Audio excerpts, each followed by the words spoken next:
temple. We arrived safely. Hello हामी चाहिँ यहाँ मङ्कीहरू हेर्न गएको होइन बच्चाहरूलाई देखाउन गएको एकदम रमाइलो भयो बच्चाहरूले एकदम इन्जोय गरे उनीहरूले चाहिँ फर्स्ट टाइम देखेको किनभने मेरो ठुलो छोरी सानो छोरी हामी दुईजनै भएर होइन हामी सबै फ्यामिली गएको थिएन हामी चारजना मात्रै मिलेर हामी गर्थ्यौँ हेर्नलाई अनि उनीहरूले एकदम इन्जोय गरे मङ्की देखेर उनीहरूले मङ्की चाहिँ फर्स्ट टाइम देखेको Hi guys, look what I मेरो छोरी found. चाहिँ त्यो मङ्कीले देखेर डराए अलिअलि अनि हामी चाहिँ सबै घुम्यौँ माथि पनि गयौँ गएर सबै घुमेर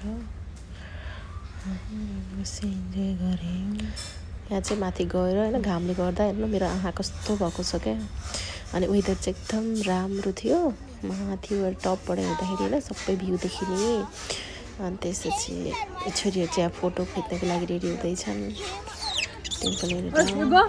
मेरो हस्बेन्डले चाहिँ मङ्कीहरूलाई एउटा खुवाउँदै हुनुहुन्छ फ्रुट्सहरू यो छोरीहरू पनि मिलेर खुवाउँदैछन् तर उनीहरू चाहिँ नजिक जान डराउँछन् होइन मेरो कान्छी पुरा आउँछ पुरा इन्जोय गर्दैछन् क्या दुईजना दिदीले तर नजिक जान चाहिँ डराउँछ एकदम खुसी हुँदैछन् हामी चाहिँ उता सबै दिदीहरू गयो मलाई खुसी लाग्छ दियो भने Hi guys, today I'm हामी चाहिँ एउटा रेस्टुरेन्टमा गएर उनीहरूलाई के मनपर्छ सबै अर्डर गरेर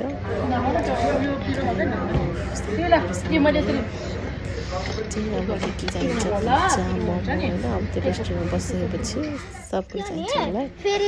तर यहाँ पिज्जा चाहिँ सोचेको जस्तो थिएन लाइक सोचेको भन्दा नि यो त मिठै थिएन क्या अब पिज्जा सबै लेयर छुट्टै आएको पिज्जा जस्तो मोमो चाहिँ टेस्टी थियो सो हामी सबैले मोमो इन्जोय गऱ्यौँ हामी चाहिँ खान्छौँ तर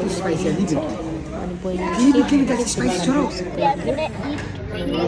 कसरी हुन्छ खुवाउने आइडिया लगाउँदै उसले खुवाउँदैछ पिज्जा खाँदैछ तर यो पिज्जा कति नै मिठो थियो कि सबै सर्लक्कै हेर्नु कस्तो छुट्टिने क्या कस्तो त्यस्तो नै पिज्जा हुन्छ फर्स्ट टाइम देखेको